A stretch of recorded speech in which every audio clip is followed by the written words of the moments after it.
തിരുവനന്തപുരം നെയ്യാറ്റിൻകര കോടതിയിൽ ബോംബ് ഭീഷണി. ഇമെയിലിലൂടെയാണ് ഭീഷണി സന്ദേശം വന്നത്. ബോംബ് സ്ക്വാഡും പോലീസും പരിശോധന നടത്തുകയാണ്. ആലപ്പുഴ CJM കോടതിയിലും ബോംബ് ഭീഷണി വന്നിട്ടുണ്ട്.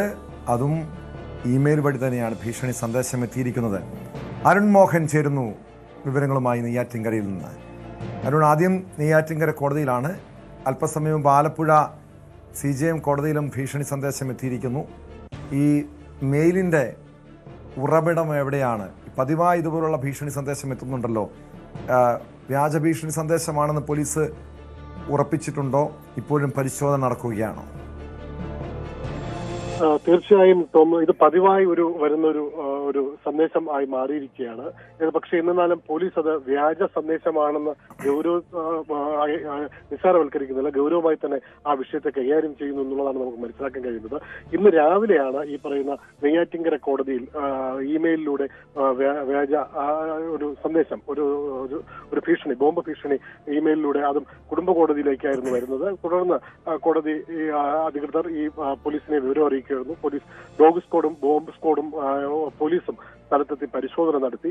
പരിശോധന നടത്തി കാര്യമായി ഒന്നും കാണാൻ കഴിഞ്ഞില്ല. അതേസമയം ഈ കോടതി നടപടിക്രമങ്ങൾക്കൊന്നും തടസ്സമുണ്ടായില്ല. അതെല്ലാം പതിവ് പോലെ തന്നെ നടന്നു. ഒരു ഗൗരവമായ ഒരു കാരണം, ഏതാനും മാസങ്ങൾക്ക് മുമ്പ് ഇതേ കോടതിയിൽ ഇത് സമാനമായ ഒരു സംഭവം അരങ്ങേറിയിരുന്നു. അവിടെയും അന്നും ഈ പറയുന്ന ആ ഒരു ഇമെയിൽ സന്ദേശമായിരുന്നു ഉണ്ടായിരുന്നത്. അന്നും ഡോഗ് സ്ക്വാഡും ബോംബ് സ്ക്വാഡും ഒക്കെ പരിശോധന നടത്തിയെങ്കിലും ഫലം കണ്ടില്ല. എന്നാലും ഇതുവരെ ഈ പറഞ്ഞ നേരത്തെ സൂചിപ്പിച്ചതുപോലെ എവിടുന്നാണ് ഇത്തരം ഒരു സന്ദേശം വരുന്നത്, ഇതിന്റെ പിന്നിൽ എന്താണ് ഉദ്ദേശം, അല്ലെങ്കിൽ അങ്ങനെയുള്ള കാരണം കണ്ടെത്താൻ പോലീസിന് കഴിഞ്ഞിട്ടില്ല എന്നുള്ളൊരു വീഴ്ച നമുക്ക് എടുത്തു പറയേണ്ടതുണ്ട്. കാരണം 6 മാസം മുമ്പായ സംഭവത്തിനും അവിടെ ഇതേ സമാനമായ കോടതിയിൽ തന്നെയായിരുന്നു ഇത്തരത്തിലൊരു സന്ദേശം വന്നത്. അതിന്റെ ഒരു അന്വേഷണവും ഇതുവരെ ഇവിടെ എത്തിയില്ല എന്നുള്ളതാണ് നമുക്ക് പ്രാഥമികമായി മനസ്സിലാക്കാൻ കഴിയുന്നത്.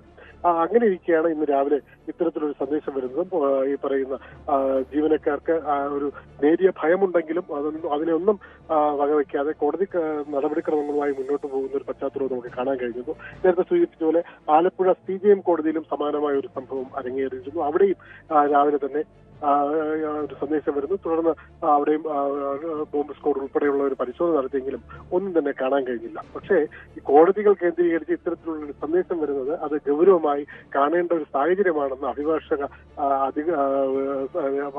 സംഘവും അറിയിക്കുന്നുണ്ട്. കാരണം ബാർ അസോസിയേഷൻ അത് പ്രത്യേക ഒരു പറയുന്നത്, കാരണം കോടതി നടപടിക്രമങ്ങൾക്കൊക്കെ ഒരു വിഘ്നം വരുത്തുന്ന തരത്തിലുള്ള ഒരു സന്ദേശം അത് വരിക. പക്ഷേ ഇത്തരത്തിൽ ഒരു സംഭവം വന്നിട്ട് അത് നിസ്സാരവൽക്കരിച്ചു കഴിഞ്ഞാൽ ഭാവിയിൽ അത് മറ്റൊരു വിഷയത്തിലേക്ക് വരാനും ഭയമുണ്ട്. അപ്പോൾ അത് നിസ്സാരവൽക്കരിക്കാനും കഴിയില്ല. എന്തായാലും പോലീസ്, നെയ്യാറ്റിൻകര പോലീസ് അത് അന്വേഷണം തുടരുന്നു എന്ന് നമുക്ക് അത് തന്നെയാണ് അതീവ ഗൗരവത്തോടെ കാണേണ്ട വിഷയമാണിത്. കാരണം ഇത് തുടർച്ചയായി കോടതികളിലും അതോടൊപ്പം മറ്റ് സർക്കാർ സ്ഥാപനങ്ങളും കേന്ദ്രീകരിച്ച് വ്യാജ ബോംബ് ഭീഷണി സന്ദേശമുണ്ട്. ഇതിന് ഉറവിടം കണ്ടെത്താൻ കഴിയാത്തതാണ് ആശങ്ക ജനിപ്പിക്കുന്നത്. ഇത് തമാശയായി കാണാൻ കഴിയില്ല. ഇതാരാണ് ഭീഷണി സന്ദേശം അയക്കുന്നതെന്ന് കൃത്യമായി കണ്ടെത്തണം. അവർക്കെതിരെ അടുത്ത നിയമ നടപടി സ്വീകരിക്കണം. കൂടുതൽ വാർത്തകൾക്ക് News 18 Keralam YouTube channel subscribe ചെയ്യുക.